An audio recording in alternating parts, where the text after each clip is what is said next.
And we're live on here too. You're listening to the Patient Matters podcast with me, Jack Chew, and in association with Chew's Health as ever. Delighted to be bringing you session 1 of our patient stories, and really delighted to be here with Sam Williams today to talk about his story. Really kind of him to come and join us in the studio and for us to be able to put this out live on Facebook. So if you want to get the visual experience too, then jump over to Facebook and you'll find that there. And here we are in audio as well. First question, always the simplest, which is Sam, tell the listeners, what's your name, where'd you come from, what's your story? Cool. Well, thanks, Jack, for having me. My name's Sam. I went to the University of Manchester to study to become a pharmacist, then graduated in 2015 and started working at a hospital in Bristol. It was during this time that I started to experience pain in my knees, chronic pain kind of since then, and what kind of brings me to here is that I started to listen to the Physio Matters through kind of several means, and podcasts in particular by Mike Stewart, Greg Lehman, and the one, I can't remember who it was by, but the Triathlete guys. Just really kind of had an impact on the way I viewed my chronic pain and kind of had a really positive direction on where I was going. So when I heard you guys wanted to do a few Patient Matters, I felt kind of obliged to do it because you guys had helped me out so much, kind of not knowingly. So yeah, I got in contact and apparently here I am. Here we are, yeah, absolutely. Well, I certainly hope that today we can take it quickly beyond obligation, because you should feel obliged. It's a massive honour for us to be able to talk with you about it, and I'm delighted that we've been able to help you to now. Sure. And hope as you know, we can kick on and then help others through more direct means. I was saying to you before we started about how I admittedly, and I shouldn't keep doing it, but I do underestimate sometimes how we are sometimes making, amongst the thousands of listeners, there are patients in very real and direct issues that they're having at the time. Whereas obviously our market is usually indirect. We're trying to teach therapists to better themselves and better their patients' health through that usual mechanism. So I sometimes underestimate that. How was it that you then found us? Because essentially we sometimes say, or criticized for being a bit physiocentric. So clearly it found you. I think I'd been struggling with kind of pain for a long time, and I was seeing a physio at the time, and she was very into kind of natural movement and said, there's a book by Katie Bowman. I don't know if you're familiar with her. Kind of natural movement type thing. And that kind of got me onto the podcast, and it was a way of getting information like kind of during my daily life, so I could listen to the podcast and kind of pick up information about kind of physiotherapy stuff. And I just found that really helpful, because obviously you only get maybe an hour, or if you're in the NHS, 20 minutes with a physio, whereas this way you've got kind of unlimited access to it. And there was a point where my shoulders started hurting, and I think I was like, right, okay, well, this podcast is going to help me this way. I figured there's got to be other podcasts out there, so I searched on Spotify for them. And I think that led me to your podcast, and then I kind of one about shoulder, and I kind of scrolled down and saw there was one about pain. I thought, this might be interesting. And the double bill with Mike Stewart, it just changed the way that I kind of contextualized my pain, really. And I think that had a really positive impact on me. Okay. And continues to do so. Oh, fantastic. No, it's amazing for you to find it through those sorts of routes and stuff like that. It just goes to show that we don't need to be blaring it out in standard advertising channels. Sometimes people think that it's like you should have billboards. It's like, no, that's not the point. It will find people, and hopefully when they need it. And so in terms of timing then, what's sort of that on a timeline for you in terms of what you'd you been before it? So we could do like a before, a bit of a timeline. Pre-physio. That's just from the top. What was going on there? So do you kind of want me to start from maybe where my pain started? So I was doing what they call a pre-registration year in a hospital in Bristol, pre-registration pharmacist, and I was cycling about 5 miles each way. Bristol's a very hilly city, but I was loving it. I was kind of had the app Strava on my phone, which tells you your personal bests and stuff, and I was getting really into it, and probably the fittest I've been in my life, to be honest. Never had any issues with pain before that. And then there was a point where I was starting to get kind of really bad pain, or maybe mild pain on the inside of my knees, kind of where you'd imagine the medial collateral ligament would be. So I stopped cycling, figured that I'll calm down, took some paracetamol, ibuprofen, kind of continued with my daily life, didn't think too much of it, just thought that'll settle down, I can go back to cycling at some point. But then the pain just kind of got worse and worse quite progressively. And I was doing a lot of standing at work, and it was worse when I was standing, understandably. And so I thought, oh, shit, this is what's going on here. This isn't how I thought injuries were meant to work, really, that there should be an acute trauma followed by a period of kind of like rehabilitation. In my head, the cycling was the acute trauma. And now I was doing the rehabilitation. I was taking, paracetamol, ibuprofen, walking around, doing my daily activities, but just things weren't getting better. And eventually I had to take time off work because of that, because the pain was getting so bad. And I think I was just really kind of afraid, to be honest. Afraid, confused, because it just didn't make any sense. And at that point, I think I took time off of work to just basically have bed rest, because that's what I thought, fuck, this isn't getting better by just, doing what I'm doing, taking medication. And it continued just not to improve, really, which kind of, as a 22-year-old guy who previously was perfectly healthy, there's no acute trauma, you kind of think, God, what's going on with my body? So at that point, I think I tried to get a GP appointment, kind of failed very slowly. I was on the Proxen because I went to a walking centre. The nurse there thought there might be something wrong with my ligaments, maybe just strained it or something. Again, I didn't know what from. And then I was at home, still off work, and I made an appointment with a private osteopath to just try and get some kind of figure understanding on what's happening. I think that's probably the first time I kind of got an understanding of what was going on. Maybe not now, looking back, not the best understanding, but at least a start. So he kind of looked at me, had me stood up, and was like, right, okay, I see what's going on here. You've got knee pain because you're going into, not valgus, you're overpronating with your ankles, you've got flat feet, and that's causing valgus at the knees, which is why when you're standing up, you're putting pressure on this ligament. That's where you've got knee pain. Here are 3 exercises, maybe a clam, a hip bridge, and a leg raise, something like that. Don't worry, you're a biomechanics dream. That's what he said to me. So, so there is this problem that I had, this, and don't worry though, there's a solution that will fix you. The moment you get seen by a podiatrist, they will put this kind of like an insole in. That will correct that overpronation, take the pressure off the knee, you'll be fixed. Don't worry about it at all. I was like, okay, all right. So sorry to pull the brakes a little bit. Yeah, no go. Was that, obviously we don't want to reflect yet on what you think of that now almost, but just if you can recall at the time, was that a particularly, after what you've been through already at that point, it'd been, like you said, scary times. Yeah. Was that a reassuring point where it felt like a breakthrough at that point? Yeah, definitely. I think, I can't remember exactly the first person to mention it was, but it might have been the osteopath. Did maybe like a really quick, is it the Baton score? For hypermobility, Baton score. And kind of, it possibly was there, or maybe it might have been the podiatrist, I can't quite remember, but he said, oh, okay, you actually have got quite a high score on this. So again, this is the reason why you're in pain, because you're hypermobile, you got your valgus, you got your pronation. Bang, there you go. So yeah, it was something. Like, whereas before, it was like, I've got this pain in my knees, I'm a young, healthy, like 22-year-old, fairly active, it's not going away. Like, is this something really quite sinister that I don't know about? Okay. So at least it cut through the confusion, I guess, in a way. It was giving you something. It gave me something to say, okay, I can do stuff about this. Okay, I need to do these exercises and all the rest of it.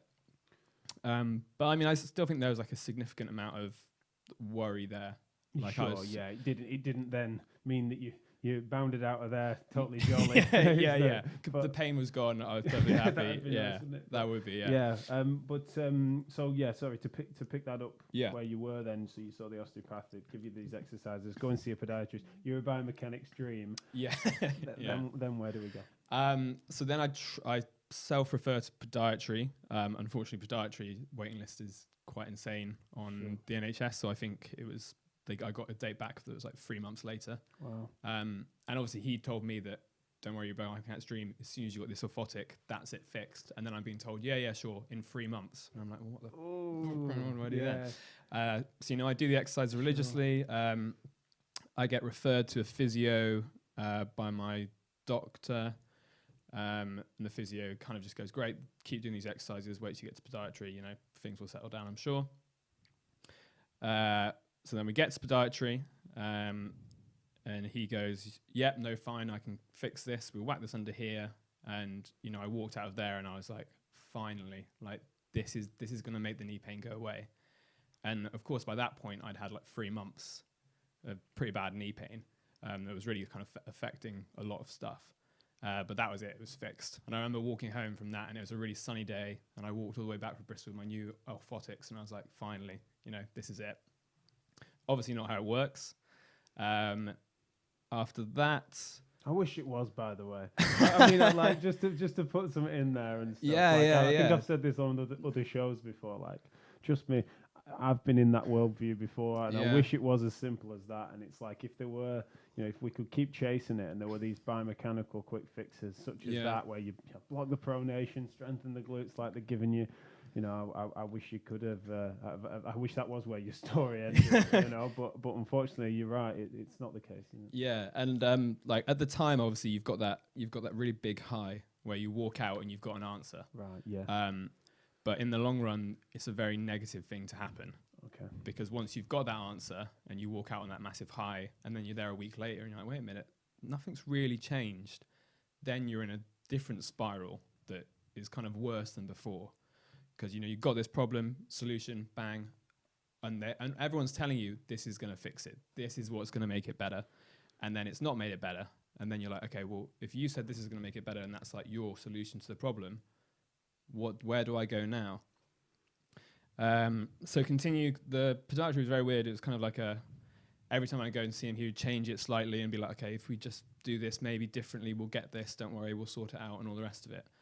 So it was very much kind of just tweaking with that. And I think actually the podiatry, the orthotics did help a little bit, but didn't, obviously it's not a miracle cure. Continue to see hospital physio. I remember just doing, like at that point I was spending a hell of a lot of time, well, maybe like 45 minutes to an hour, I would say 3 to 4 times a week in my room doing these clamshells, leg raises, hip bridges, all this type of stuff for resistance bands. Considering, I just moved to a new city and I was living with 3 of my mates, this kind of sucks that they're upstairs watching TV and then I have to go downstairs to my room, lie on the floor and do bloody like clamshells with this really light resistance band. Especially considering I was kind of fit and healthy before, like I used to go to the gym and stuff. So it was it felt like a very big backward step. And then there I was.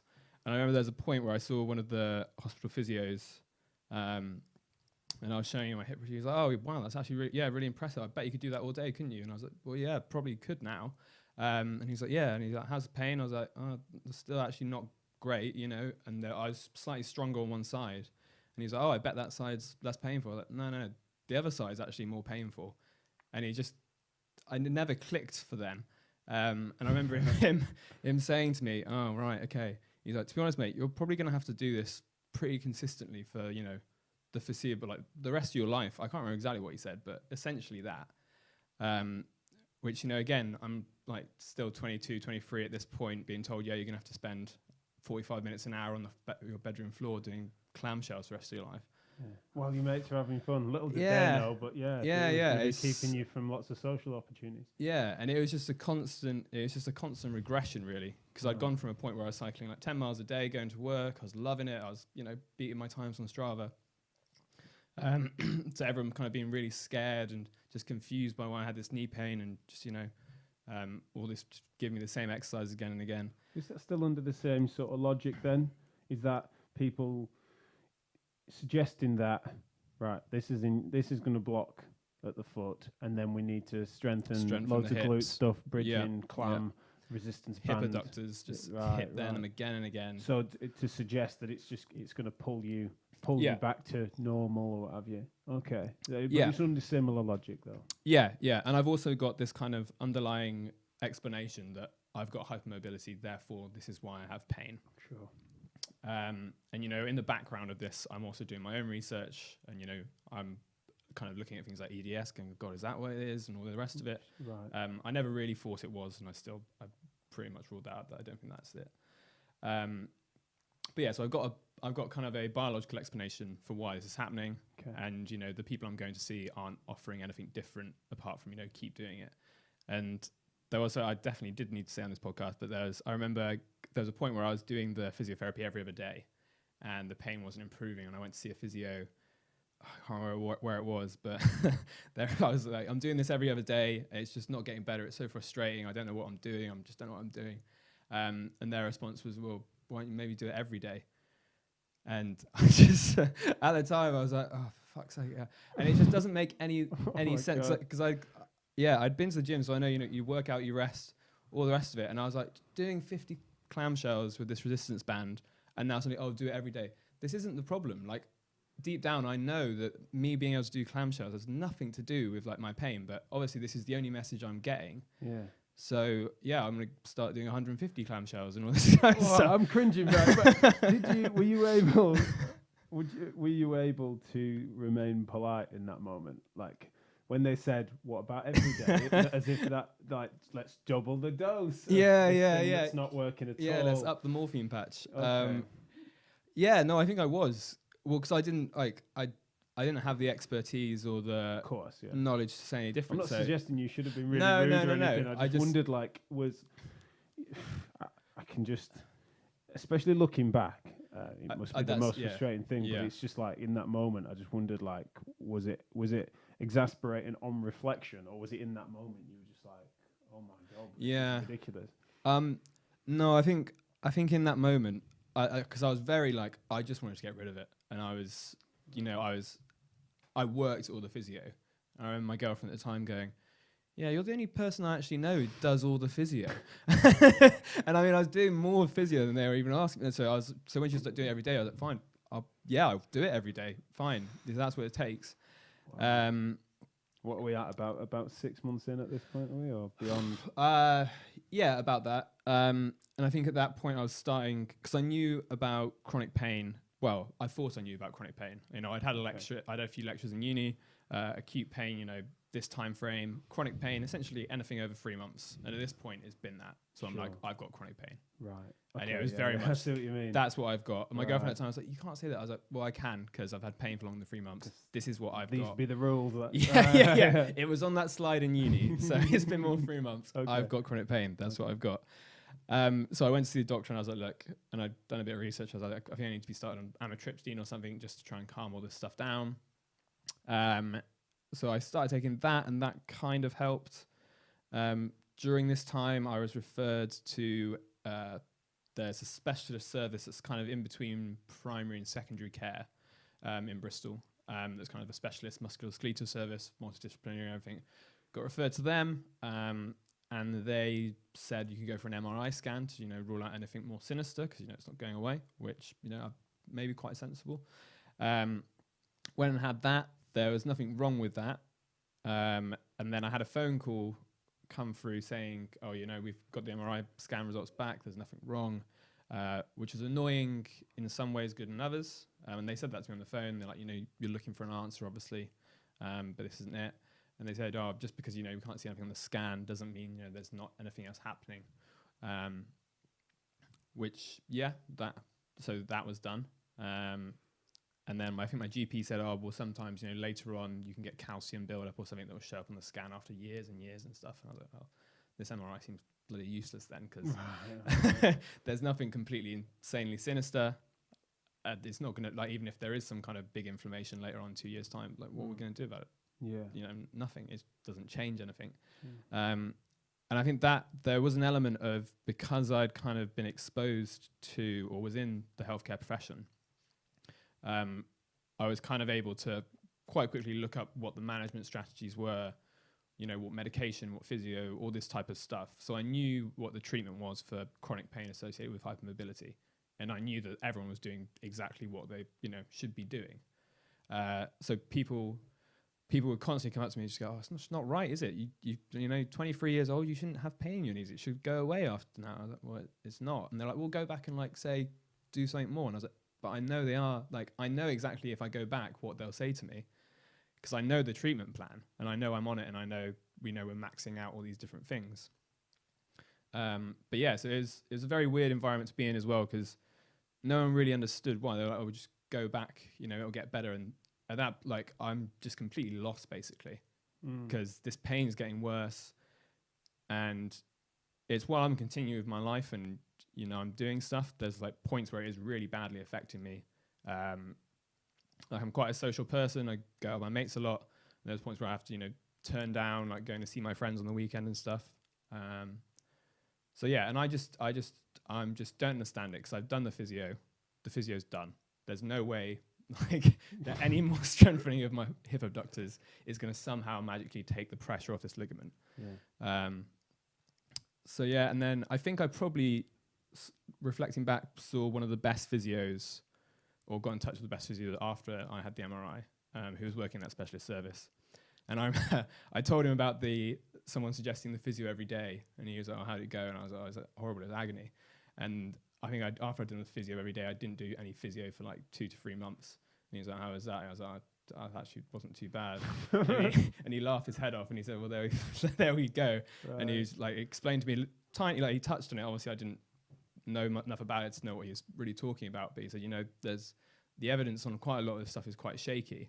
So I'm not surprised. But he said, what is it that you want to get back to? And I was like, I really love biking. That I really got into it, really enjoyed it.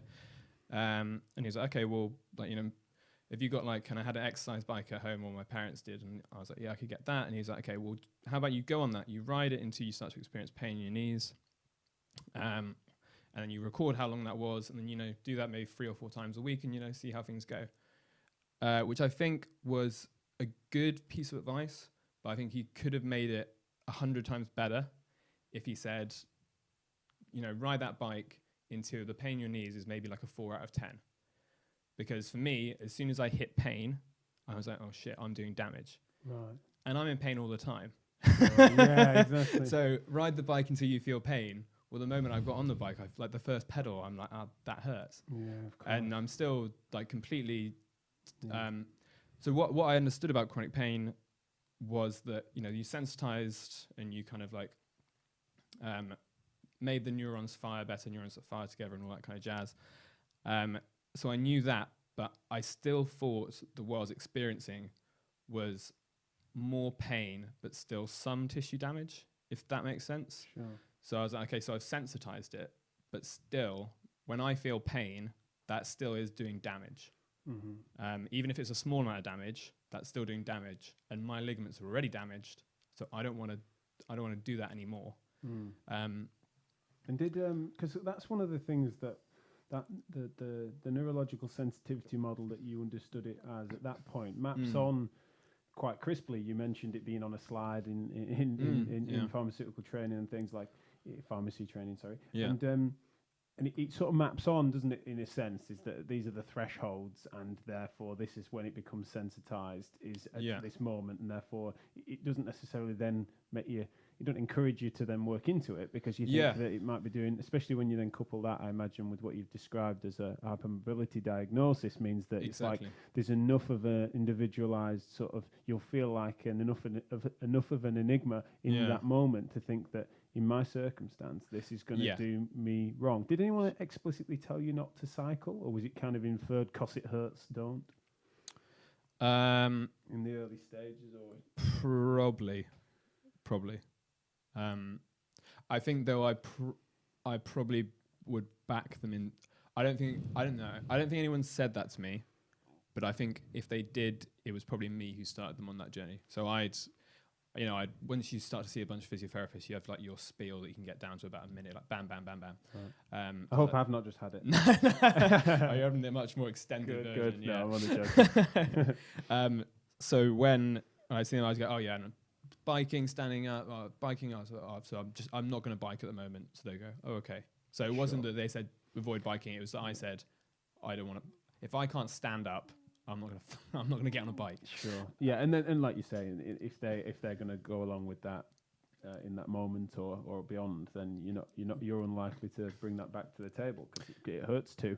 And as you say, it's all based in this concept of when it was hurting, at least on a micro level. Yeah. It was doing you damage, and so as you've said, I'm sorry to keep pulling the brakes, but it's useful for us to, I think, punctuate some of these moments. Absolutely. Each of them is relevant, and they're just adding. They're not clarifying, are they? They're adding to the confusion. But this was a like you're identifying a positive step, because it was, what do you want to do? Yeah. Individually specific functional training of a sort. You've admitted that it could have been better by maybe a caveat that Yeah. it's going to hurt a bit, and that's okay. Yeah. But otherwise, you started to dabble with that a little bit, did you? Yeah. Yeah, a little bit. It kind of came at a bit of a weird time because I got referred to a orthopedic consultant. I think it was after I'd been with Matt's for a bit, and then I went back to my doctor, like, nothing's working. Sorry, Matt's is the in between primary and secondary. Right. I thought it was Specialist. several therapists called Matt. I thought of course. In my head, he's called Matt, but I know he's Special team. definitely not. No, that's fine. Cool. No, that's cool. But yeah, no, I did a bit, but I basically cycled and it hurt, and I thought, this is stupid. I'm not going to cycle again. But anyway, a bit down the line, I got referred to this orthopedic consultant, and I was like, right, this is the mecca. This is like, oh, okay. because I kept going back to my GP and just being like, she sent me off physio, that didn't work. Podiatry, that didn't work. You know, all these different things, and then finally she's like, okay, I'll send you to an orthopedic consultant. So I was like, okay, here we go. This is it. Not really realizing that is the least appropriate person I could have seen. Like chronic pain with hypermobility. Like there's really, I don't know. Clear MRI. Yeah. Otherwise fitting well. Like, what was he going to tell me? I had no idea. And so that just escalated because time had passed and no one was helping, and so you just ended up being escalated almost as standard. Yeah, I was just really just frustrated, and this is obviously all playing. Now I know it's all playing into my pain. Of course. Like just frustrated, lost. Like I was just so completely isolated because everyone else my age is going off and doing all these things. Going, I don't know, long bike rides, 10Ks, like even half marathons and that type of stuff. And I'm looking at like all my friends and doing all this kind of stuff, and I'm just like, what is wrong with me? Like what? Like I just hated my body. I was just like, why is it failing me so badly? Right. Like you get into pain because of an injury, your body's meant to heal it, and then you go back. Whereas I had got into pain through no clear injury, and despite everything that was going on, I was still in pain. And I was like looking at it, and I just, it's really isolating because you feel like you're the only one, and you just feel, I don't know, there's no normalization of the pain that you've got. So they're always looking for an answer to it, and you are as well. But yeah, so I had this orthopedic surgeon, gave me an X-ray, kind of did a quick examination, and was like, oh yeah, no, there's no muscle wastage. I'm not surprised because I'm doing clamshells every night. And he basically just said, oh, well, and I was like, at that point I was leaving the pharmacy profession, at least full time, to start doing a PhD. So he's like, oh, well, and I was like, the standing is a big issue for my knees. And he's like, oh, will you be sitting down more during your PhD? Nothing I can really more do, mate. So just all the best, hope that makes it better. So I walked out of that thinking just, oh God, like that was the top level kind of the pyramid, and he doesn't know what to do. So like, where the hell do I go from here? Were you potentially thinking that, because I mean, as a layman, you might not have, but as a pharmacist, you'd have known what orthopedic as a word means. Therefore, were you going into that wondering if he'd have gone, actually, I have this exploratory surgery that I could do? Is that sort of what you maybe were thinking that you might do? Is that there'd be some sort of surgical option? No, I would have turned down surgery if he offered it to me. Right, okay. I've never wanted to have surgery, exploratory or not. Sure. I'd hope that I'd know enough to know that wasn't the right path. At least if we had like no bloody idea what we were doing anyway. So at that point in time, it was just hoping to get another opinion that might be. Yeah, for some reason I thought, because I don't know, there would just be something, and he would just be like, I don't know, ping a tendon on the side of my knee and just go, oh wait a second, what's that? Okay. And like, I don't know, he would just have some kind of insight, because I was like, well, like chief grand wizard of the game, some ancient knowledge that he was going to pull out and apply to me, and then everyone would understand again. Okay. But yeah, that wasn't the case. And yeah, so just through all of that, that was kind of, I guess, the first chapter. But for all that, just kind of like anger, like kind of just being completely isolated, confused. And I think just the overwhelming thing for me was kind of that word, what do you call it? Catastrophizing. Right. That's it. There was like, now I know that's what I was doing, but even looking back now, there was no way I wasn't going to catastrophize. Like I'm a 22, 23-year-old guy, and knee pain is not going away. And I'm like looking down the rest of my life, and there's like, 60 odd years hopefully in front of me. Sure. And I'm thinking, God, this is forever. And like, this is bad now when I'm 22, 23. Like, what kind of state am I going to be in, even when I'm like 30 or 40? And like, that is just terrifying. And you see all your friends and, they're fine, they're doing stuff. And you're thinking, God, what's the next chapter for me? Because this isn't like, this chapter doesn't seem to have a happy ending. So where do I go from here? And that's the scariest thing. No one's got an answer. No one's really explaining what's going on. Probably because they don't know, but also for that. But looking forward, you're just like, Jesus, this is going to be bad. Yeah. And there's no way then. Now looking back, and I think the most important thing for me, still, and what I got from Mike Stewart, and what I wish I'd had back then, was just putting the pain into context. Right. Like, so the context of that pain was, this is forever. It's going to get worse. It's pretty much going to ruin my life. Like, because it's affecting my life badly now. As you get older, you get worse musculoskeletal pain. This is going to be really bad. So every time I felt pain in my knee, there's a little trigger of that thought pattern that goes off. And as you've identified, looking back, there was nothing irrational about that feeling. No. It was that is a completely reasonable train of thought from where you started to where you were at that point in time. And it's only now on reflection that words like catastrophizing is sometimes that's where it is although sometimes appropriate term in that circumstance. The catastrophe felt that you were living it. It wasn't as if you were sort of over perpetuating these either symptoms or worries about the future. And in that moment, then socially, it was obviously not being as active as possible. Yeah. Imagine that you're going to be your friends around the time are going to be active as you once were, in a sense. That tends to be that people group together at least to some extent in that direction. Were you able to still socialise and have other pleasant interactions outside of exercise? Yeah, definitely. And don't get me wrong, my friends are a bunch of exercise maniacs by a long shot. And yeah, I was definitely. I've always been very social, and even throughout that time, while there was times I had to withdraw myself, and I would get scared. I'm very kind of extroverted, so I think even when at the times when I saw myself as being withdrawn, for some people they'd still see a very extrovert person who had gone to the pub on Friday and seen people. So the social side of things was like very. If you're kind of looking like a biomedical, biopsychosocial model, I had a support network in my social life. The psycho one's strange because whenever I heard that model and people used to talk about it, I'd always, in the psycho box would be, psychological box would be kind of depression, PTSD, anxiety, I don't know, lack of sleep, like stuff like that. Okay. So that was just always dismissed for me completely because I didn't have, I was a very positive person. Like obviously there's this thing in my head that's telling me I'm really worried about the future. I'm terrified that this is going to get worse and it's going to damage everything. But as far as I definitely wasn't depressed. I wasn't anxious. I'm a very happy person, very outgoing. I still had all the social things. So there was never any point. I didn't pursue that route actively because I didn't see that there was something there that I could kind of learn from. Sure. So if you say, oh, my diet's good, I sleep well, I'm not depressed, I'm a happy person, I'm worried about this, I'm terrified about this. But that's not like anxiety, depression, that's not lack of sleep.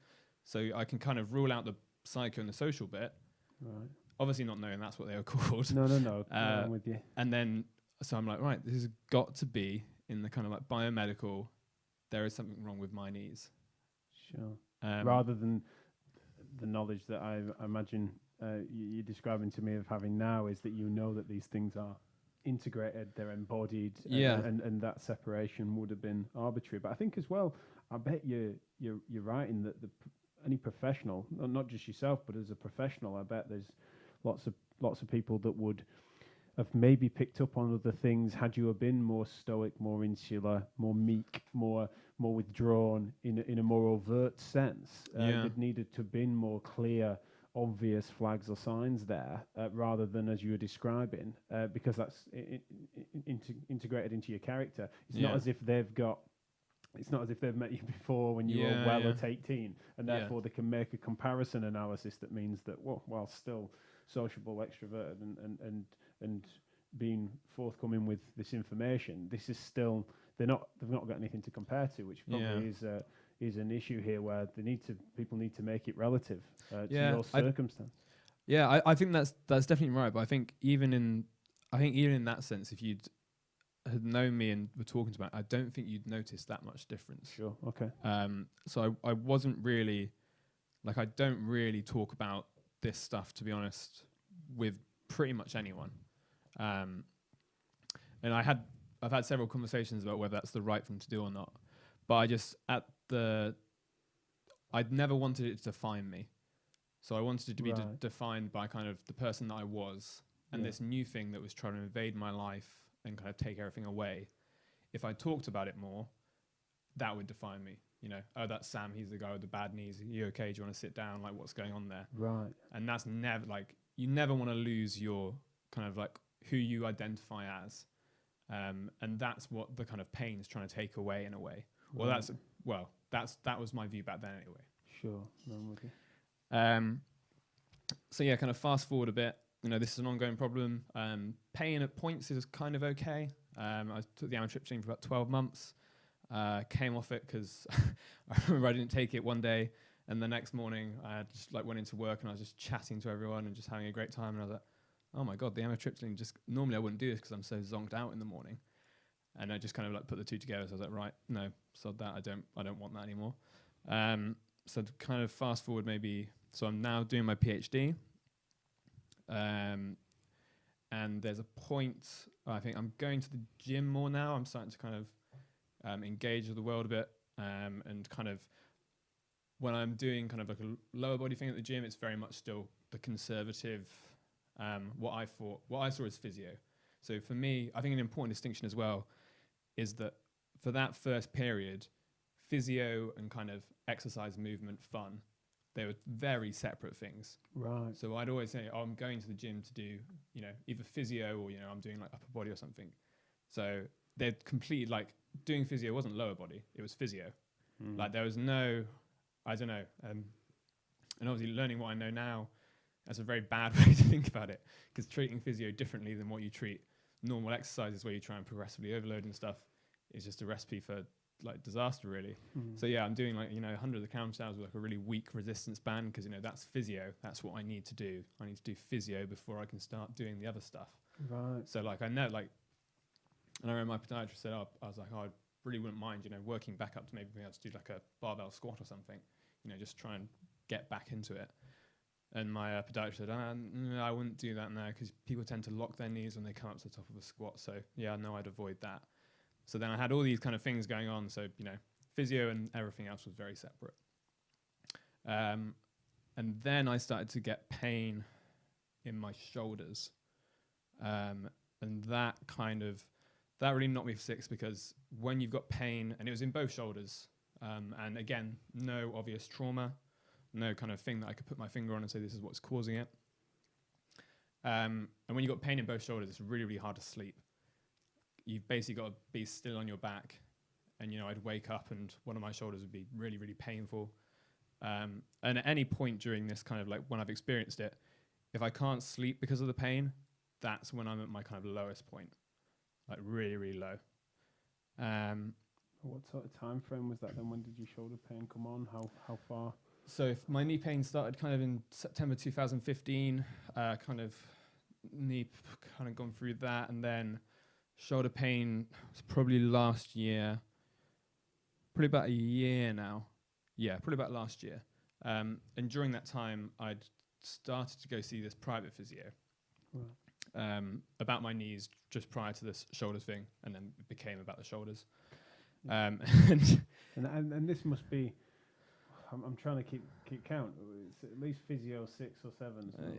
I have no idea. Double figures, absolutely, no doubt. Wow. Which I think is actually a really standard trajectory for people with hypermobility syndrome. At least So from I what I've read, understand. Yeah. they take a long time to get diagnosed, and then when they do, it's Bouncing around a few. Yeah, I don't Mhm. think my story is unique. No, okay. Well, definitely, it's going to be one of my later questions is to try and understand that, just how many similarities there are. But we'll put a flag in that for later. Sure. So yeah, your shoulder pain comes on. You'd started to see this private physio for your knees, becomes shoulders, becomes everything. So that let's keep it picked up from there. Yeah. So he was very much glute activation, posture, and all this type of stuff, Right. which I did. Then I was seeing a different physio at the private physio. She was probably one of the best physios I've seen, and not necessarily because of what she did, but kind of the first time I saw her, she was like, we were talking about my shoulder pain, and she was getting me to do all these different stuff, and she was like, well, you're obviously not a strong guy. She was like, I'd really like to get to the point, like, I'd give you these exercises for your shoulder. I think there are, your road cuff is quite weak compared to everything else. But I'd really like to take it forward kind of like more like in a PT sense. So like I'd really like to see maybe like if we book in for like 5 sessions and I kind of see you more like a training sense, like I'd really like to get you to the point for your shoulders where you're like hanging and start to do pull-ups and stuff and all this type of thing. So I think, and a lot of whether what she did was the best thing to do, I think it was like the way she did it, just kind of, it stopped being on a downward spiral and it was like, right, you're here now. Let's get you to here. Right. It's no more stupid like clamshells. Sure. So yeah, that was good. And then I think probably the lowest point that I got to was I'm doing the shoulder stuff. The shoulder stuff is affecting me quite a lot, but I'm starting to get back to where I kind of my baseline, I guess, at this point. Mm-hmm. And then I start to get really, really bad pain in my right hip. And this is like the shoulder kind of knocked me for 6. There's kind of an ongoing theme where I'll experience pain in a new joint. It'll really, really affect me and knock me off, and I'll feel really horrible. And I'll kind of get to the point like, right, no, don't wallow, let's go. But then, the hip pain hit me, and that was just, I don't know, that really for some reason just got to me, because just hip pain, like that's something you should get when you're like 60. Right. Okay. So in my head, my body's just complete, like my joints are just breaking down and like bit by bit, and they're kind of like increasing in frequency as well. So we had the knees and then kind of like shoulders, and then like 5 months after that, and now your hip's hurting. And I was just like, oh God, this is a really bad downward spiral. And like this is going to be really bad. And like, you're doing all these exercises, you're active. Like, sure, they can give you some new ones for your hip flexors, but let's be honest, like, it's not going to be a magic bullet, that. So then I started getting pain in my hip, and I remember at some point I told one of my really close friends, this was kind of over the winter, I was just like, I just don't look forward to anything anymore. Like, there's nothing in the future that I'm looking forward to. Like, we were going away it was like a big New Year's thing with like my friends from uni, my friends from home, and I was like, I'm excited about it, but like my pain's going to be there, and I don't look forward to it. And it wasn't like I was like depressed. It wasn't definitely in any way that I was like suicidal, like I don't look forward to anything. I just didn't look forward to it. Like, looking forward, there was nothing that I was like, oh, excited for that, because I knew the guy in the future was also in pain. Yeah, he was in the same position. He was sat there. He was having really bad stabbing pains in his like right hip.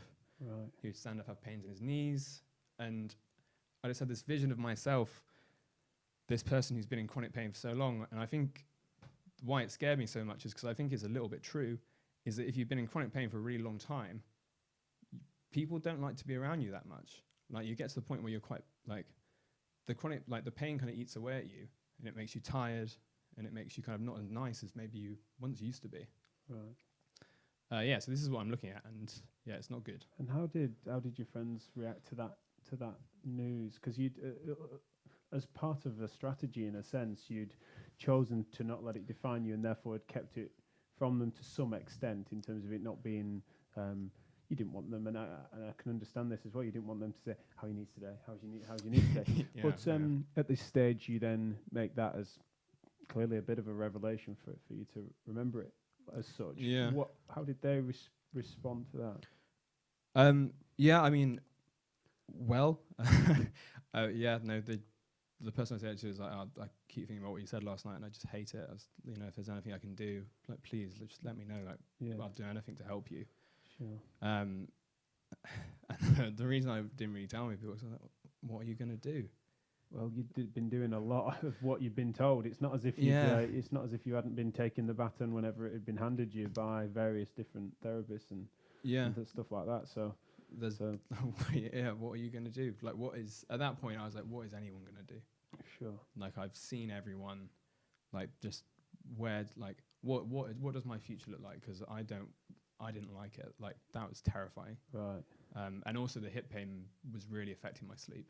Right. Which again is definitely adds to it. I can like see that. And did the hip pain come on as you were seeing the therapist who'd gone down a more personal trainee style route? Yeah. That was during that, so that had been another low at that point. Yeah. I remember we like cancelled the big activity thing, and we just kind of sat, and I was just like, just as honest with her, I was like, I'm in a bad place. Okay. And I was trying to get on with work. And like just being sat at work, and there's just this nagging pain in your hip the entire time, and like I was finding it hard to concentrate. So I think that's probably round about the time where I found your podcast, I'd imagine. I'm trying to think if there's any other important bits that can happen during that. Nothing springs to mind, but I remember being sat at work, and kind of I'd had problems with my shoulder, and I kind of like been searching on Spotify to see if there's, I was listening to a podcast by Katie Bowman, and I was like, maybe there's more stuff out there. And I think you'd done one on the shoulder at some point. I can't remember exactly which one it was, but I think I listened to like 5 minutes of it, and as I was scrolling through, I saw Mike Stewart's No Pain. And I listened to both of those, and I think there was kind of maybe 2 bits from those that really, really stuck with me. The first one was the bit about the contextualization of pain, and how they first noticed this in the war when people get their legs blown off, and they'd be coming back home and they'd have a big smile on their face. And because the context of that pain was you've had your leg blown off, but you're going to leave the battlefield, you're going home, you're safe, you're going back to your family, and there was like barely any pain. Whereas like if you were in the Blitz maybe and you lost your leg, you'd also lost your house, you'd lost your family, you'd lost everything, they'd be in absolute agony. But it's the same like biomedical issue. You've lost a leg, you've been blown off through trauma. So I just started then to try and think about the context of my pain. And I started to realize that my pain this whole time had been in a really, really bad context. My pain was the context of this is going to get worse forever, and you're probably going to end up, bedbound in a wheelchair, whatever. Right. So started to think maybe I should change that. And then also the bit about what he said about learning French, how if you spent kind of like 12 years in Paris and, spent all the time studying French, but you'd be fluent in French, and when you came back home, you didn't speak it for 10 years, and someone said bonjour, you'd still know what they meant. So the idea that there didn't have to be any tissue injury. Like me feeling, I've got a little bit of pain in my knees right now, but I know there's no tissue injury there. So I wasn't scared of pain anymore. It kind of changed it. And there's actually, 3 bits. He also mentioned, what was it I was going to say? Oh yeah, when he used to see people who come in and who had kind of pain for 20 years, and he'd try and get rid of it. They'd kind of want an instant fix. And he's like, no, if you have pain for 20 years, it's going to take a fair amount of years to get out of it probably. So that then kind of gave me a base to say, okay, so there's no tissue damage when I feel this pain. I don't have to be afraid of it anymore. It's going to be there. Like, it's going to be there. It doesn't mean that anything bad's happening. It's just going to be there. And third of all, it kind of empowered me because I could say, okay, I've been in pain for 4 or 5 years now. So let's start making a plan so that when I do things now, it's not going to get me out of pain maybe for 2 or 3 years, maybe even 5, 10 years. But there's things I can start doing now, exercise, movement, diet, and just not let it take over my life as much. And kind of I was living in a state where my kind of like nervous system was completely like malfunctioning in a way. Right. So I have to reshape my nervous system to get back to, or to be close to pain-free. Because I think the idea that you need to kill pain and, pain's the enemy is a very bad idea to have. Like pain is universal. Everyone feels pain. Every human being on the planet suffers in some way or another. Pain is there, and that's fine. You don't have to worry about it all the time. But yeah, so from that point, I just realized, okay, there's things I can do to start to, in a beneficial way, mold my neuroplasticity back.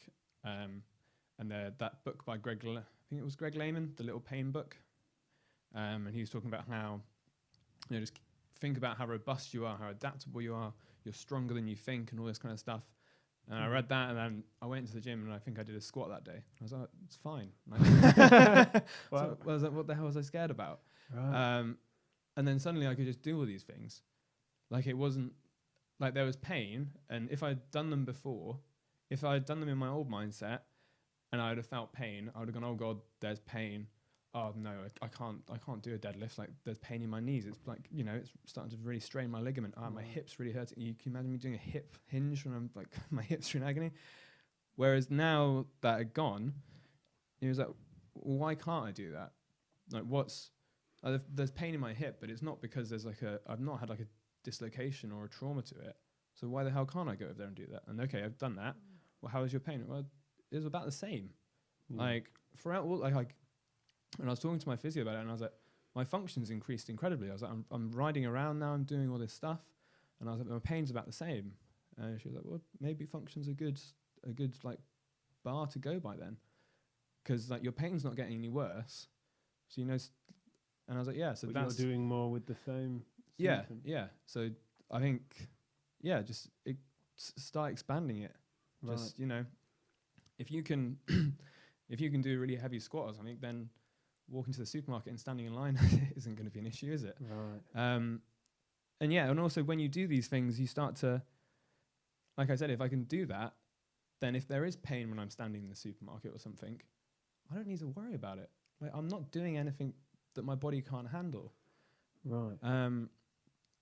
Which is a completely new mindset, and one that I could have done with a long time ago. Sure. How much of an affront was it to the old mindset? I suppose I want to just ponder on this idea that, because we've had stuff that not that many people know about, because we make jokes about it and stuff, but some of the negative feedback, if you call it that we get from the podcast is sometimes by people stumbling across these things. And unlike the experience you've had,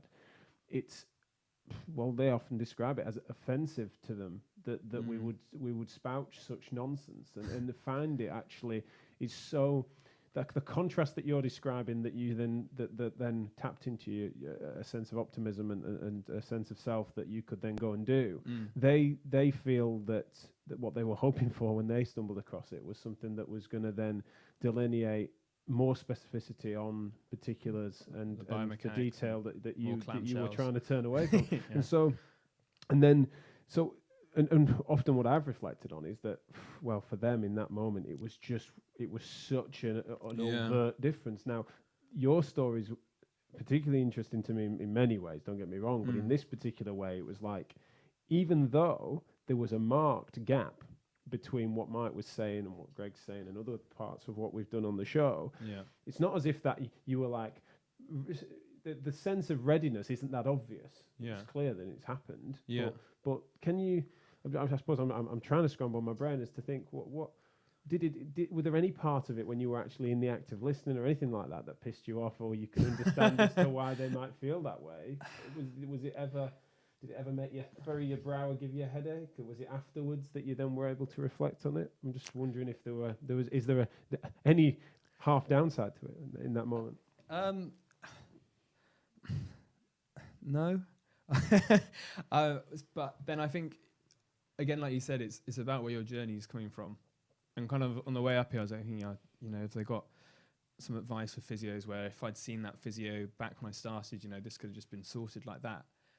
And unfortunately, I don't think, like I can definitely give some good advice, and, maybe I could have only seen, 3 sessions with a physio, but sometimes there's no magic bullet that's going to make them change their mind. No matter how good you are, there's sometimes the right combination of words are kind of way further away from you are. And I also don't think it annoyed me or frustrated me in any way. One, because I'm from a scientific background, and you weren't spouting pseudoscience. It wasn't Reiki crystals and whatever else. No, it that's was episode 67. yeah, I look forward to it. So it was all scientific. It was all experts in the field, and I'd seeked it out because the current system wasn't working. Like where the hell was I going to go? So then I came here, and then I heard Mike talk about contextualizing your pain, and you know what? You might not be depressed, you might not be anxious or whatever, but if you have a negative relationship with your pain, the pain's going to start to rule your life. And I had a really negative relationship with my pain. I hated it. I mean, I don't like it now, don't get me wrong, but it's there, and I've accepted it, and I've accepted that it's not going to stop me doing a lot of things that I want to do. So no, nothing. I mean, if I'd come to your podcast looking for like biomedical, I don't know, I would have been. Yeah, I would have probably still been in the same state, because that's what I'd heard before. Sure. You couldn't tell switched it off perhaps, and as I say, it's not that we get them like daily or anything, but it's just that I've often reflected on some of the downsides that can happen to this material that I otherwise was hoping would be helpful, and then there's some people that were clearly, like I said, becoming offended and put out by it in many ways, who thought that we were the bad guys. Or how did that happen? So when this corner gets turned then, and you start to scale your function, become what Greg would say, a movement optimist. Hashtag movement optimist. Yes, hashtag movement optimist. When you move in that direction, then is that something that almost naturally demedicalized you, because you weren't necessarily someone that required as much guidance, and is that actually what happened? Did you then need less sessions or pursue less, or was it actually that you wanted it made you crave a better guide? I don't know. It did demedicalize me to a sense.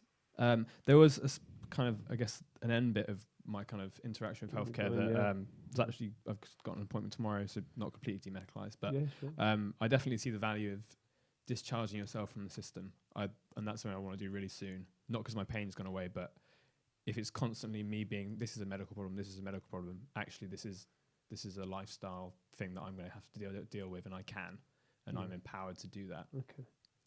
But I got referred at some point along the way to, I think it's the Royal Hospital for Rheumatic Diseases in Bath, and they've got a hypermobility kind of session there. They're really good. Nothing but praise for those guys.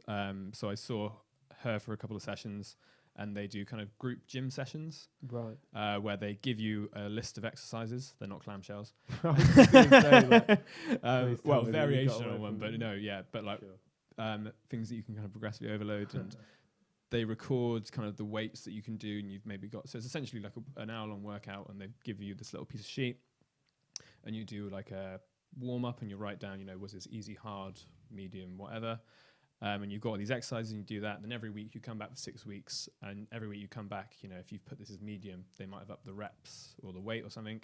So they're kind of they're creating an environment where you can see you're improving, and because you're coming there every week, maybe people who weren't as engaged as me have to be there, and they can go, look, you're getting stronger because you're doing this every week, and all this type of thing. So that was kind of going on in the background.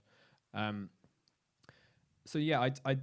didn't demedicalize me completely, but it made my interactions with the kind of healthcare system much more beneficial, I imagine. It started to work for you by the sound of it, rather than working on you or attempting to engage with you. It wasn't seeming, there was like a misfiring, wasn't there, going on prior to that, but that does sound like a much more positive sort of interaction with it. And I'm glad you had that. Was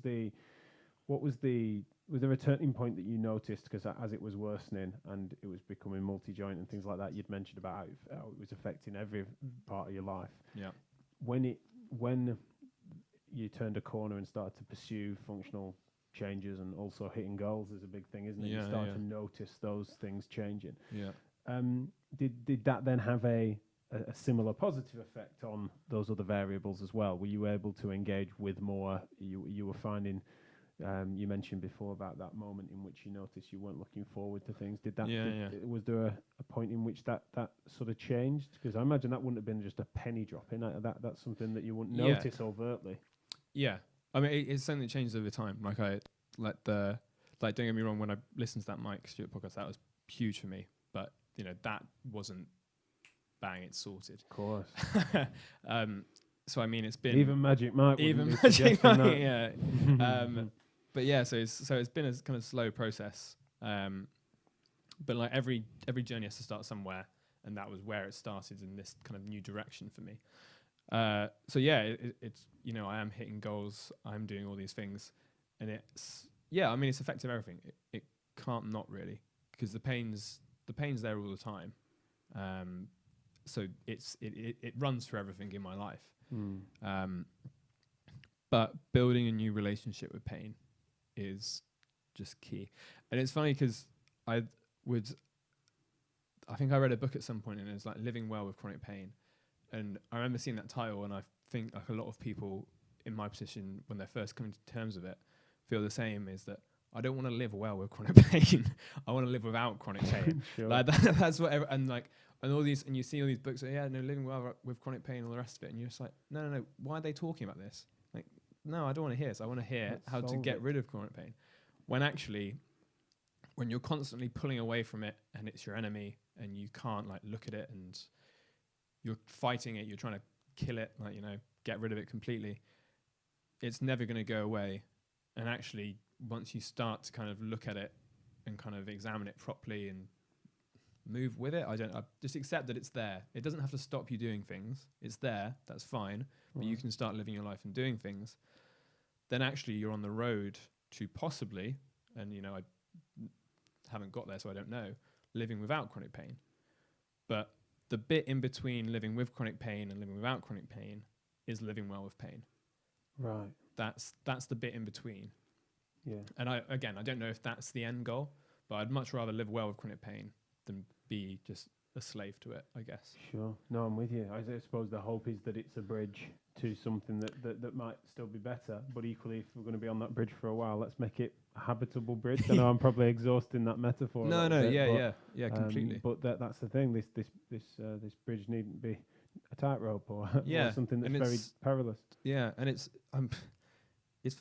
fine. Like I don't know. You're very, as you guys always say, humans are adaptable. And you talk about it often in the sense that, you're adaptable in the gym, or you can adopt certain movement patterns that people might think are bad or whatever else.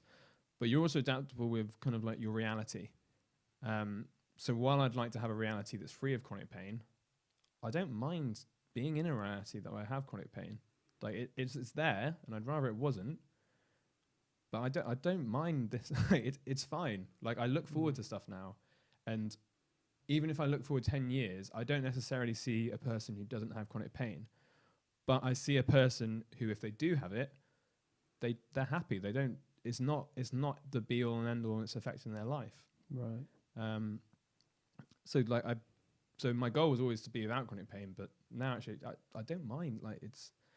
Sure. Yeah. I don't know. It's obviously I'm not saying I would love like chronic pain's a pleasant experience by any way. There's no one listening that's going to hold that shackle to you in a sense that they then no one will hear any sense of pessimism to that at all. I think, but equally that's the right outlook, is that we can be aspirational to that, but similarly not. I think that's the difference between pain and suffering, and you touched on that a little bit earlier, which is a complex thing that some people get upset if you try and what they think is drive a wedge where it shouldn't be between those two things, because one is the other. But actually the suffering is how it maps onto your reality, and the robustness and the versatility of the human spirit. And that people think that when we talk about robustness, we're talking about tissues or things in a tolerance sense, almost like a physical properties sort of word. But to my mind, used appropriately in our professions or in healthcare in general, the care part is to understand it as being the versatility and robustness of people's character and their circumstance and the way in which it can be appropriately adaptable to make them not suffer, independent sometimes of that pain variable, which is much tougher sometimes to change, and that's challenging. You mentioned earlier about how you don't feel that your story is significantly unique, and that you feel it could be representative of a wider problem. Just bring me to touch on that, if you would. Why you think that, and also what it is about some of the reading that you've done, or experiences you've had, conversations you've had, that make you feel that yours is potentially more representative of a wider thing. Sure. I'll admit it's not based on a huge amount, but I know you had the kind of podcast with Adrian McGregor. Yeah. And I mean, again, people being dragged down a very biomedical, do the exercises, do the physio. Oh, you're still in pain. Well, do more physio. Like, sure. So that felt like it ended up bonkers. Yeah, resonating. Yeah. So that I was like, well, that's very similar, and just, yeah, I don't know, just some things I've seen online, and a lot. Yeah, I just don't think it's unique. From that's probably not the concrete evidence-based answer you wanted. But no, trust me. Well, concrete. I'm quite used to not dealing with concrete evidence bases in physiotherapy, mate. So don't worry about that. In hypermobility terms, you mentioned earlier about the fact that yes, delay to diagnosis, but also then some shopping around even beyond the diagnosis. Yeah. How, on a balance of things, and although I'm sure there's pros and cons, do you feel that the label, the diagnosis, the badge of hypermobility has been a help or a hindrance to your story? Good question. I've won a podcast. I don't know if you've heard me say that before, but I usually have a good one now and again. Yeah, every now, one per hour. I don't know. I when I went to the rheumatology hospital, they offered me the test for EDS, and I turned it down because I didn't think there was any point. So yeah, that the hypermobility element meant, I mean, so a lot of what kind of stuff like Greg Lehman talks about when he talks about biomechanics is, yes, people with knee valgus might be very, very slightly more likely to develop knee pain or something, but look at all these people who have knee valgus and don't develop pain. So I think the estimate is between 10 to 20% of the UK population or population has some form of hypermobility, but a very small percentage of them have hypermobility syndrome, which is where you have this progressive kind of chronic pain in different joints. So I don't know, because it was nice to, if I didn't have that, like when people ask me why I was in pain, the answer I don't know would have, for me, felt quite difficult to say. I think it's nice to have something. I think it's better for other people to have a badge to pin on it rather than myself. Okay. Because I mean, if I can say, oh, I've got hypermobility, they go, oh yeah, I can relate to that because your ligaments are slightly stretchy, so then there's going to be different pressures applied to your joints. Okay, that's why you've got these pains. But yeah, I've been thinking about that a lot lately, and I don't know. And when I listen to the different kind of podcasts, again, keep saying his name, Greg Lehman, and he talks about how, if you jump off a roof and, it's better to land on 2 feet rather than one and all the rest of it, and how biomechanics, a lot of the time doesn't matter as much as they think. The one thing I try and square that with, I guess, is that that's great, but then I've got this hypermobility element. So does that then kind of put me in a different group, if you know what I mean? Sure. Does that then, where certain people you could, build up to this thing, or they'd be more adaptable? Does it make me less adaptable because of the hypermobility and because maybe my joints are a bit more lax? So if I put them in slightly more different places, there's a higher risk of injury. Sure. And so I've kind of recently decided that it doesn't really matter. I'll do things and I'll do so I kind of I'll do things sensibly. I'll make sure I warm up. I won't whack on the heaviest weights I possibly can and go straight from there. I warm up and build myself into it. And I think if I'm doing that, it doesn't actually matter that I've got hypermobility. I'm doing everything I can, and if my joints are a bit lax, that's fine. But that's why I'm trying to train my muscles to hold my joints in place better. Yeah. Help or hindrance? I don't know. Yes, and that's why I think that's why I decided on that question, I guess, because I can hear from your story, I was expecting that you'd be like, well, in some ways it was helpful, and in some ways, yeah, it's just been a bit of a burden you've had to carry. See if I can get onto a roll of decent questions. Doubt it though. With your interaction with healthcare since your pain onset, okay. Let's just pick within the health service for now, if we can then just package that. Although it's an arbitrary split, I know, because it's been integrated. But if I were to say if you had to put a number on how many hours have you been in the system and interacting with healthcare or taxation-funded health system, and then if I then made you then try and draw a line in that, so arbitrary, if I said it was 100 hours, how many of those hours do you feel has been net productive, and how many of it has been a sort of net negative?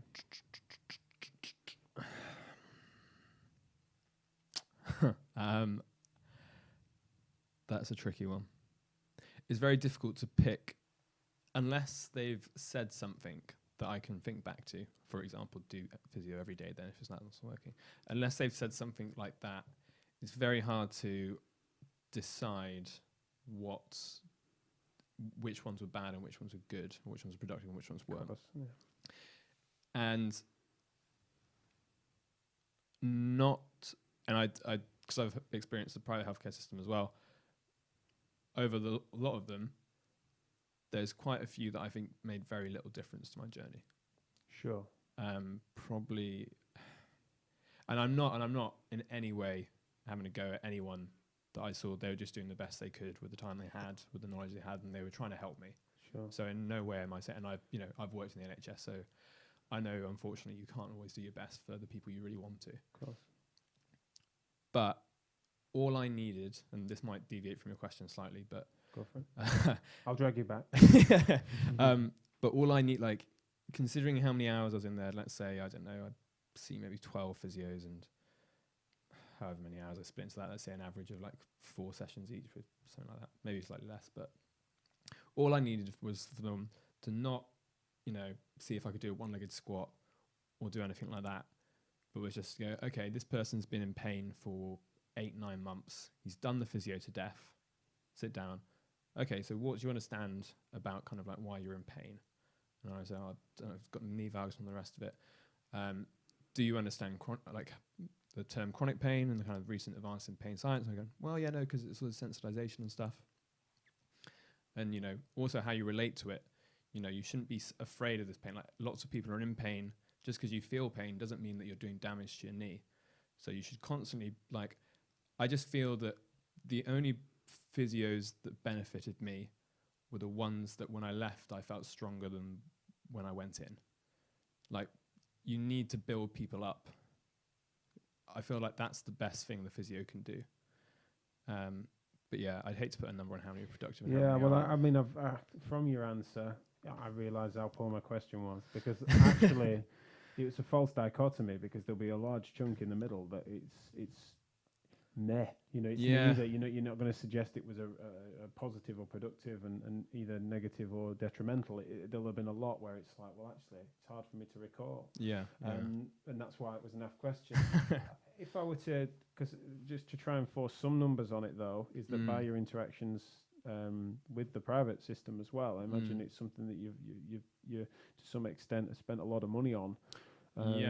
And although I know it'd be plucking a number that would be challenging, but where do you think you have, especially not if I had to say, let's separate off anything that you feel were a useful and valuable investment in getting to where you are now, being someone that manages these things better, how much money do you think you've wasted? I think I've probably spent on private investment, on private kind of physio, though I will thank mum and dad for this. They did help me out. Thank God. PhD salary doesn't exactly cover a private physio. Sure, no. I think I probably spent on private physio close to £800. Then I've only seen them since kind of January of this year, so they've not been an ongoing thing.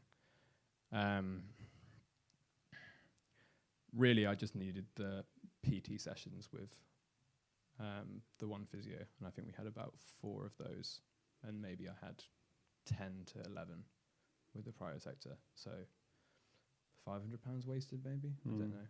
Would I got the same results if I got a personal trainer at the gym? I think not as informative, and I think I wouldn't have felt as comfortable pushing myself. Right.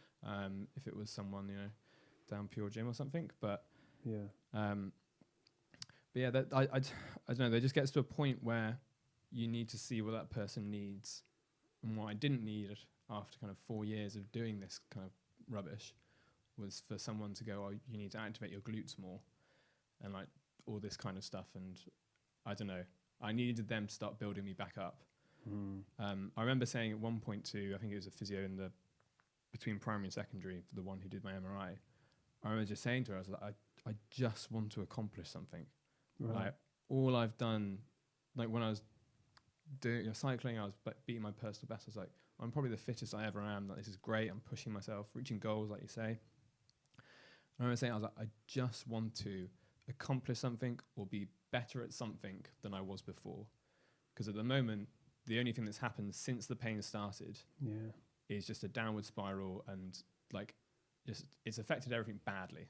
There's like physically, there's nothing that I'm better at. Even if it was like, I don't know, taking up tennis and I was better at tennis than I was before. But, I'm not going to, different example, but I just wanted to grow in some way and be something that I wasn't before.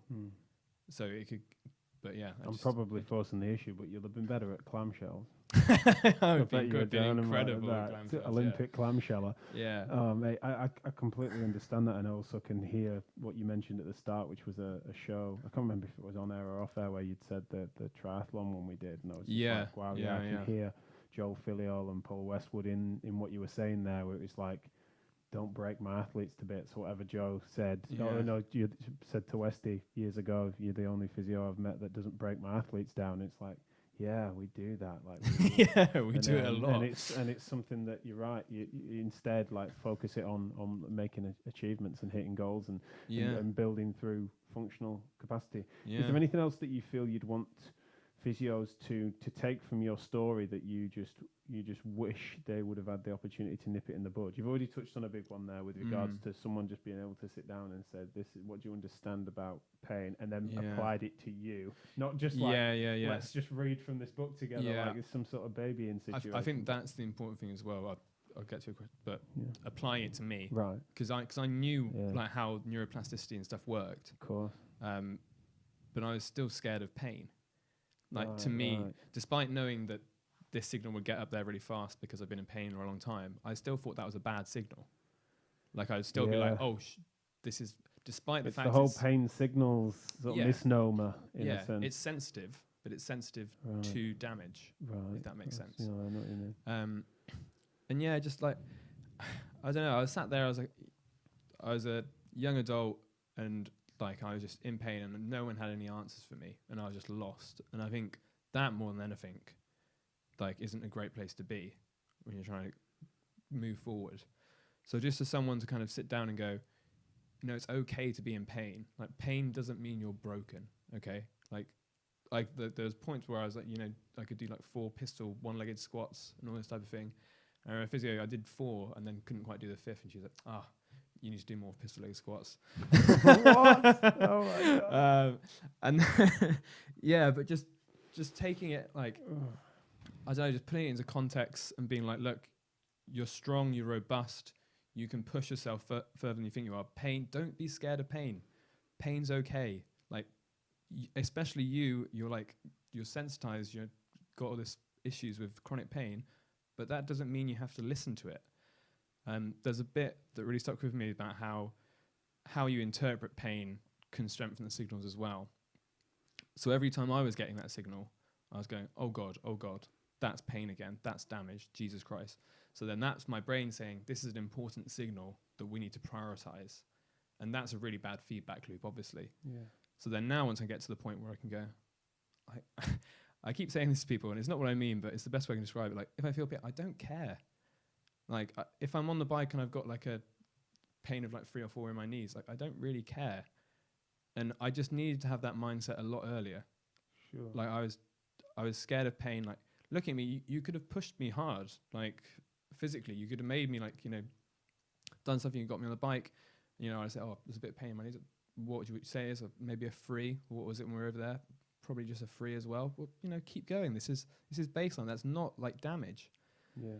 Um, I think I want to ask a question, but I can hear my own bias wanting to come forward. So I want to be more honest and admit that I feel like one of the reasons why it's less likely that you're going to encounter some physios and various other therapists and other professionals in the healthcare space not helping you to not fear pain is in part because I think that they often fear pain, and it's a nemesis we all fight. And I was going to ask, as if I was neutral, say, do you think that sometimes therapists fear pain? And I don't think I'd have been able to carry it without me implicitly, and you've listened to enough shows to probably know that I have that opinion.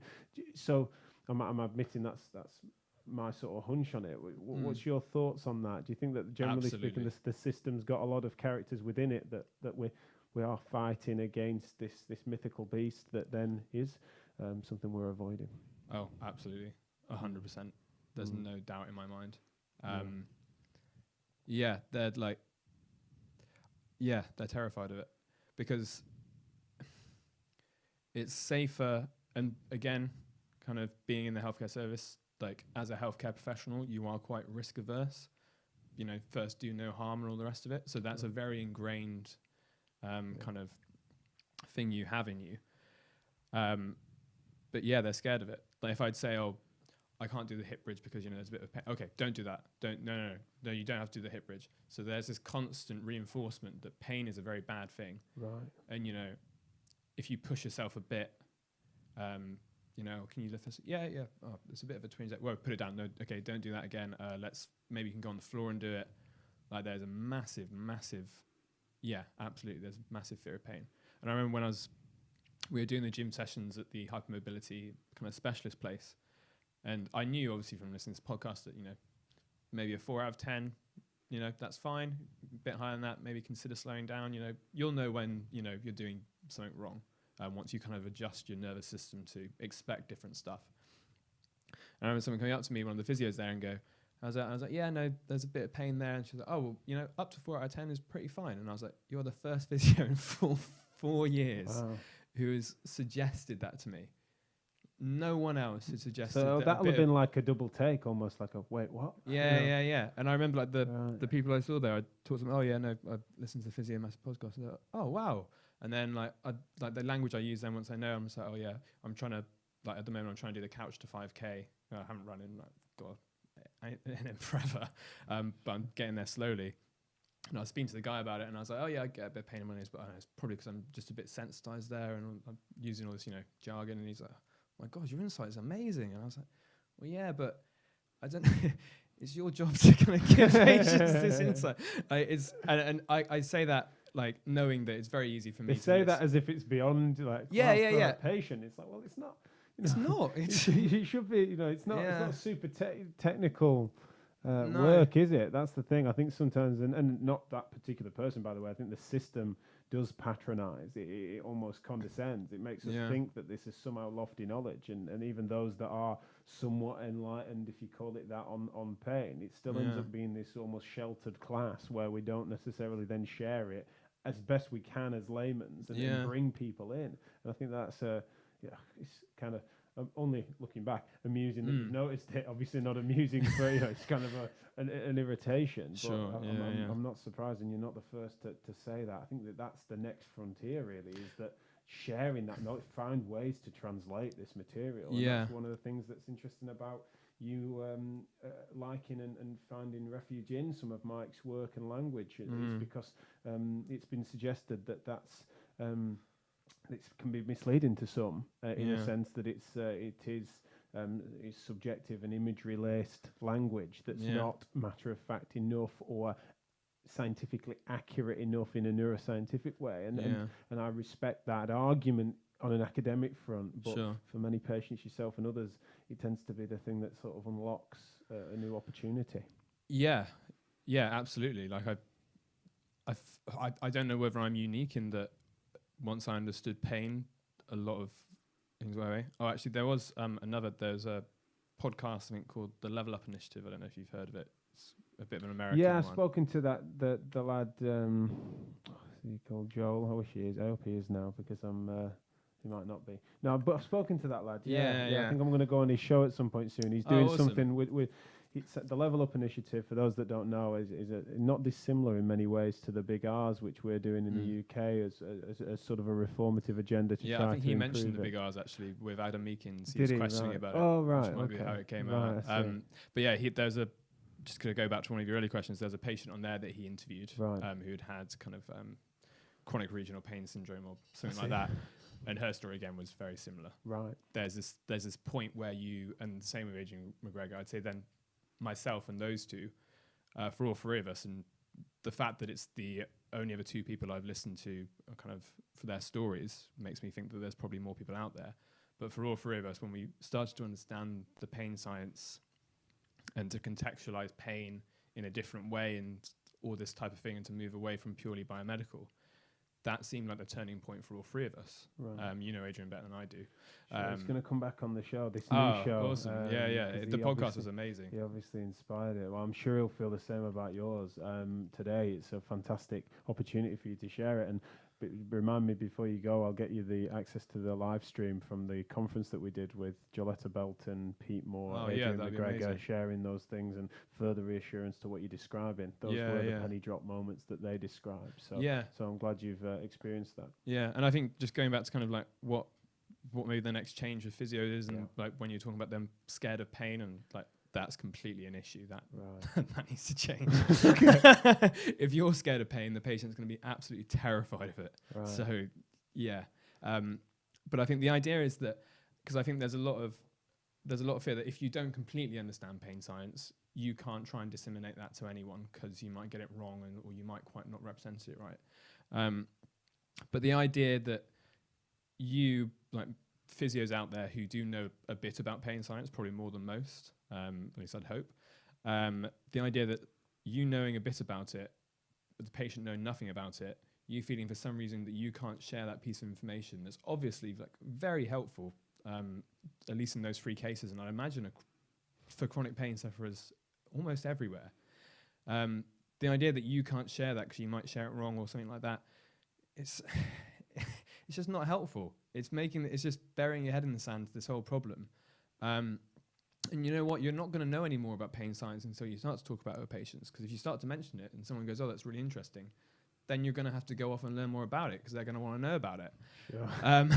So like, the conversation needs to be changed. Like I said, like I had countless sessions doing one-legged squats and all this kind of stuff. What I needed was a 20-minute conversation about my pain, and like, you don't have to be scared of pain. You can push yourself a little bit more, contextualize it. You know, it's not going to be forever. You can modulate all this type of stuff. I don't know, just something for me to grab onto.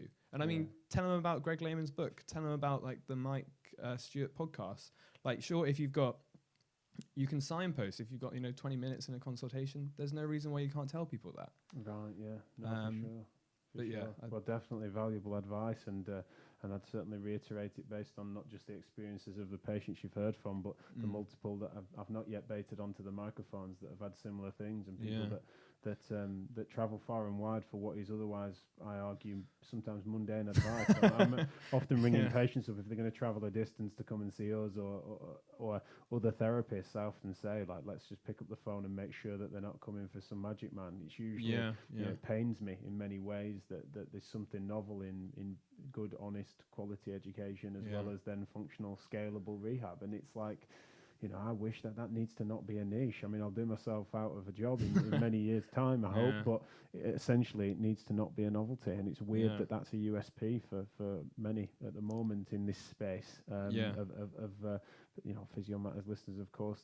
We would argue an enlightened audience compared to others, but as a general rule, it's really, really promising that not only have you got in touch, having engaged with this material, but also that you're now contributing to it, and you're also helping with what is a call to arms to stop other people having to go through what you've been through in its fullest in order to climb out the other side of it. Which brings me to my last question, if you don't mind, which is, how much do you feel that your journey and the twists and turns in it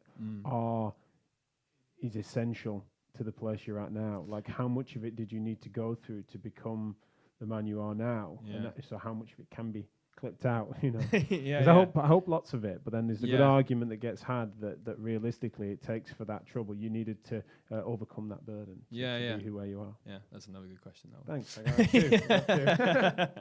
got two. Yeah, no, that's really interesting. I've been thinking about that a lot myself, and there's I I'd be very, very surprised if you could see someone once at the start of at the start of my journey and have this impact. However, this journey doesn't necessarily have to happen if you can do it properly initially, if that makes sense. So yeah, when I started getting pain in my knees, probably contributed by cycling, probably contributed by a sudden change where I was standing up for like 6 hours a day, stressed the system. Unfortunately, the way things work, I wasn't seen for a bit. So I had this kind of bit of a downward spiral, kind of off grid. But if you can nip that in the bud and you can create a positive relationship with the patient, with the rehab process, and get them back to doing what they love, and say, you know what, it's not the end of the world. Pain's pretty universal. You'd be surprised how many people are suffering with pain all the time. It doesn't mean you can't do all this stuff. If it starts to really hurt, definitely take it back, take it easy.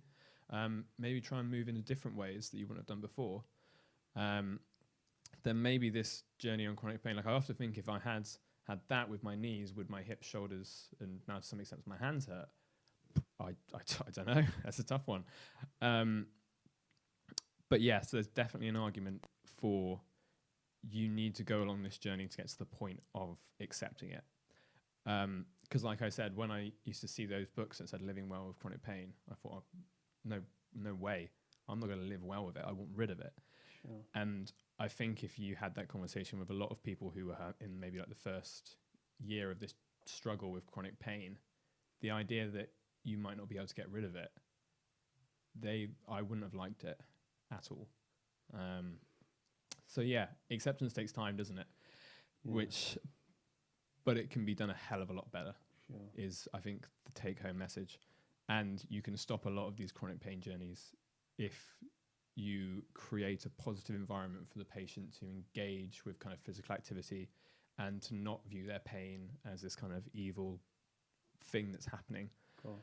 Then you might be able to stop some of those journeys. But I do agree, there is a road to acceptance that while you can speed up is there.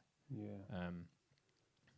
But yeah, just if you can change their relationship with pain even a little bit and kind of see where they're coming from with it. So for me, I needed my relationship with pain changed because I was looking forward to the next kind of 60 years thinking this is going to be absolutely awful. And that was my real big hang up. Sure. So yeah, you see someone who's like 23 years old, otherwise fit and healthy, had been struggling with knee pain for the past year and a half. That's what they're going to be thinking. They're going to be looking at the rest of their life thinking, when is this ever going to go away? Right. So contextualize it, say, what do you know about it? Like, it doesn't mean damage. You can still get back to doing the things you were. And you know what? If you start to get back doing the things you were, you start being more active, start doing stuff, that pain's going to come down a little. Now, I'm not going to say it's going to go away completely. It might not, it might. But, it's a journey where you start to bring it down bit by bit. You start to tell your body that you don't need to worry about that pain so much. And the more you reinforce that message to your body, the less you're going to feel it and the better your life's going to be. So focus on function. Don't be afraid of it. Move forward, Fantastic, massively important message, and thanks so much for sharing. No worries. Thanks for having me on. You're on Twitter, aren't you? So yeah. Can people find you on there? Do you mind if they have any questions or anything? Oh no, absolutely. Happy to get in touch with anyone who's got any questions at all. What's your Twitter handle? Good question. Oh, right. I think it wasn't meant to be a trick question. No. I made it in uni, so it's fine. Well, we'll share that on the show notes and things like that, sure, and so we can make that available. But thank you so much for your time, and please don't underestimate how valuable this is, not just for the listeners as physios, but also other patients like yourself, as you've encountered by listening to Adrian's story and as I say, and others on other shows. It takes for that to grow, for more people to be affected directly rather than just secondarily through what we're doing. So thank you so much for your time. No problem. Thanks for having me on, Jack. Cheers. No bother.